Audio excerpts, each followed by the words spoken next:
Vraie Voix Sud Radio, 17h-19h, Philippe David, Cécile de Ménibus. Le temps passe vite avec vous, les vraies voix. Philippe David, bien entendu, Philippe Bilger, Françoise Degois et Jean Dorido. On est ravis de vous accueillir tous les jours. Vous savez que ce numéro de téléphone est le vôtre, le 0826 300 300. Vous avez envie de partager des petits moments ou en tout cas de débattre avec eux. Vous êtes les bienvenus. Tout de suite, le coup de projecteur des vraies voix. Les vraies voix Sud Radio, le coup de projecteur des vraies voix.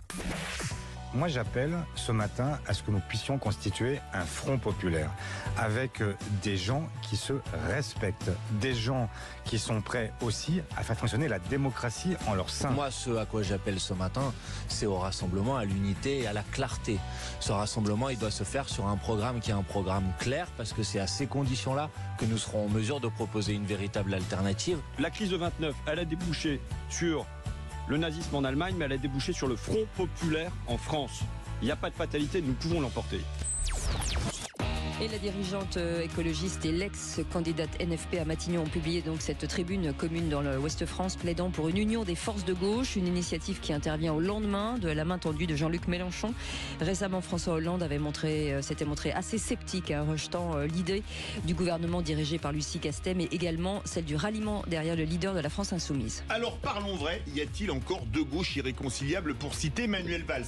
La gauche peut-elle reconquérir les couches populaires? Et à cette question, qui incarne pour vous l'avenir de la gauche? Vous dites à 5% Lucie Castet et Marine Tondelier, à 3% François Hollande, à 16% Jean-Luc Mélenchon et à 76% une ou un autre. Qui est cet autre? Venez nous donner votre avis au 0826 300 300.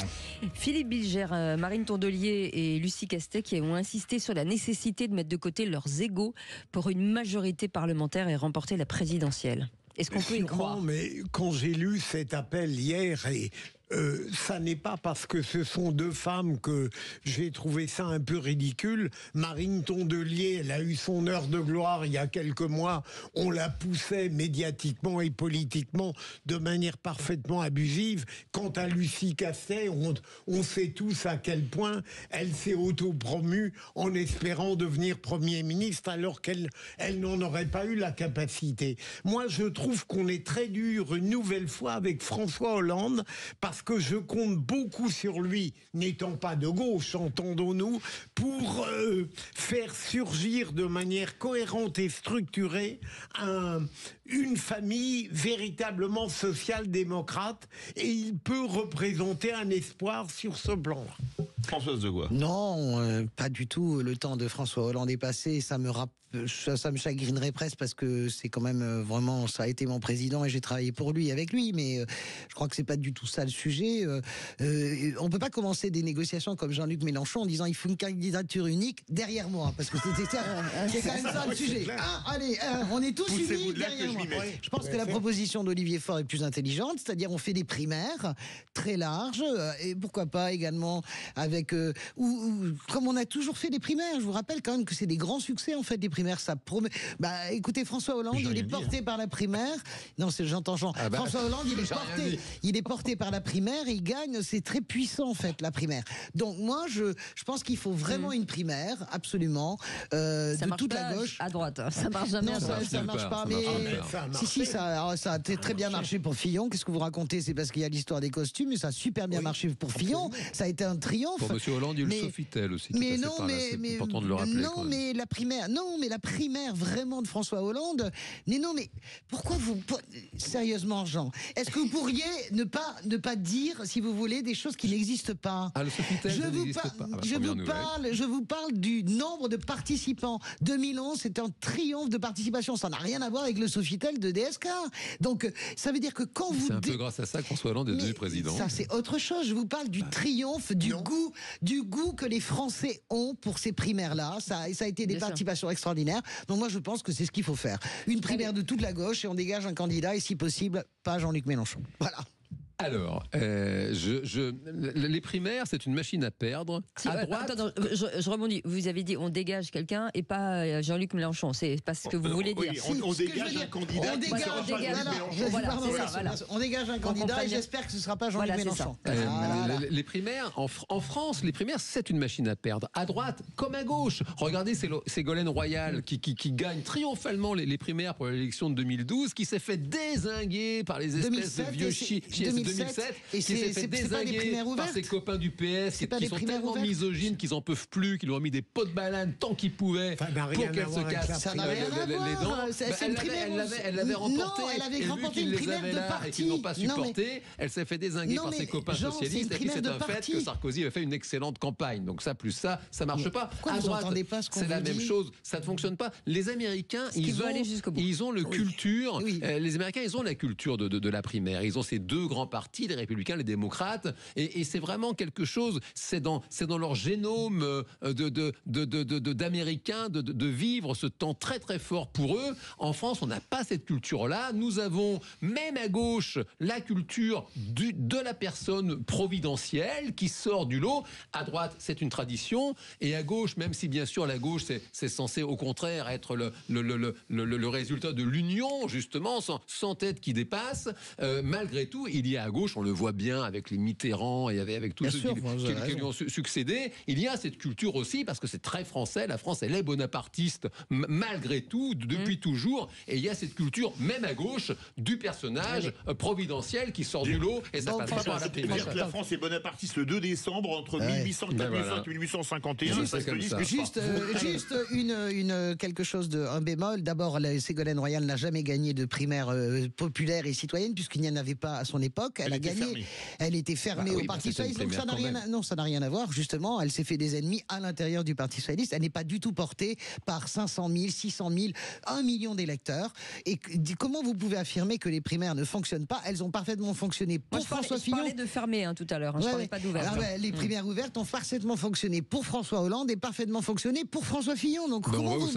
Mais ces histoires des costards. Parce qu'on confond en réalité la primaire avec les suites. Pardon mes chers amis, moi je respecte bien sûr vos avis. Maintenant, enfin, je m'en remets à votre expertise en plus et l'un à l'autre. Vous regardez aujourd'hui qui a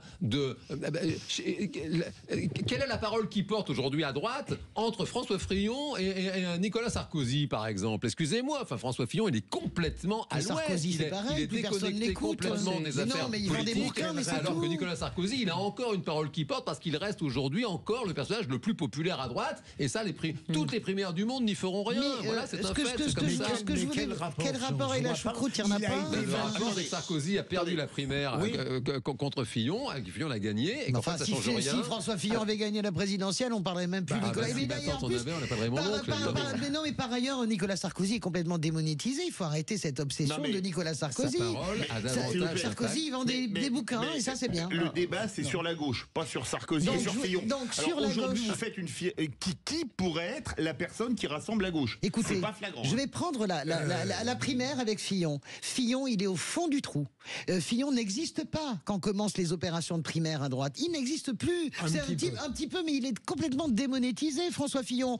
Il est totalement démonétisé. Et il jaillit. Justement, c'est ça le principe de la primaire ouverte. C'est qu'à un moment donné, il y a quelqu'un qui jaillit. Regardez à gauche, primaire Benoît Hamon, Manuel Valls, etc. Tout le monde est persuadé que Valls va gagner.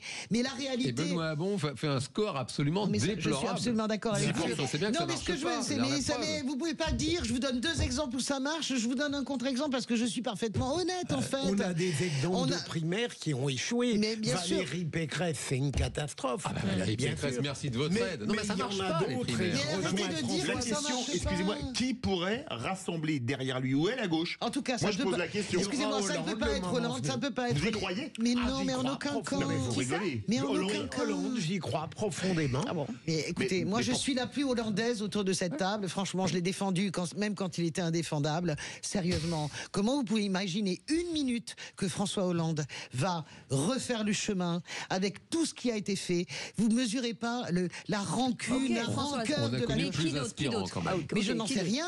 Mais moi, c'est le charme. En tout cas, je sais par soustraction, ça peut être ni Hollande. Jean-Luc Mélenchon ne gagnera jamais. Il n'arrivera jamais à passer. Voilà. Donc maintenant, vous allez éliminer les 2 dinosaures, parce que c'est les Mélenchon 2 dinosaures. et Hollande. Ça fait 25 ans qu'ils s'engueulent. D'accord. Quand ils étaient au PS, c'était ça. Et Alex Serdieu, voilà. Olivier Vous- Faure Mais je n'en sais rien. Je ne sais pas. Peut-être une femme. Mais quand même, pardon, Nous ne savons pardon pas. de le placer, quand même, on voit à quel point dans les forces dites de progrès, c'est-à-dire à gauche, il n'y a pas de femme qui sort. Alors, on entend parler François Hollande, Jean-Luc Mélenchon. Pourquoi vous dites ça? Olivier- Mais il y a Parce que plein c'est de. un fait. Il y a Clémence Guettet qui est très très bien chez la France alors. Insoumise. Vous avez encore Ségolène Royal qui peut jouer quelque chose, je ne crois pas, 1 minute la présidentielle. Vous avez la nouvelle génération qui arrive. Vous avez des nouveaux députés. Pourquoi vous Mais non, parce que je vous entends, vous êtes Clément, quelqu'un qui a parlé de Non, mais Jean-Luc François, Mélenchon, il François donne un Hollande. avis, Non, mais je suis d'accord et avec ce que Olivier dit Faure. Bon, bah, non, voilà, mais ce ça que je dis, moi je pense par exemple Clémence Guettet, Clémentine Autain sont des femmes qui jaillissent dans le débat. Ah J'ai bah, pas faudrait dit en parler à Jean-Luc Je Mélenchon ne suis parce pas- que Mais bah, bien sûr, vraiment mais le voilà. torchon brûle. Bah, Donc, il a déjà brûlé, elle a quitté, elle a été virée des Insoumis. Donc moi je trouve quand même que je ne sais pas, voilà, qui peut à gauche, je n'ai pas d'idée. Mais personne n'a Philippe cité Ruffin, c'est intéressant. Moi, je crois que c'est un être singulier, mais je le vois pas du tout plausible pour unir des forces contradictoires. Alors, cela dit, c'est un Non, mais fait ce que qui veut François dire, c'est qu'il Ruffin n'y a pas de tête qui Il y a pas de tête qui sort. D'accord, Ça, bien sûr, c'est-à-dire vous que avez Et raison. à droite non plus. hein, François c'est- Ruffin, me semble-t-il, travaille quand même son côté social-démocrate. Oui. Il a dit même, je crois, qu'il justement, il n'avait rien contre la Côté social-démocratie. Voilà. Et manifestement, il cherche à capter en termes de marketing politique, justement, tout cet électorat C'est vrai. qui est rebuté Avec par la Glucksmann. radicalité Glucksmann et ça y est aussi. Bah, Et voilà. oui, bien sûr. Bah, on l'avait oublié celui-là Ah bah d'ailleurs. oui, d'ailleurs, on l'oublie. Comme quoi. Oui. Il y a du monde. Qu'est-ce que Comme sont quoi cruels, finalement il y a du monde. Merci beaucoup Philippe Bilger, merci Françoise Debois, Merci les amis. C'était Jean super. Rodorido. C'était pas facile de parler avec eux Ah, aujourd'hui, Jean. punaise, il faut se battre. Ça Il faut va, se il battre s'en sur sort cette très terre. bien. Et lui, non. Et c'est ça, parles. c'est ça.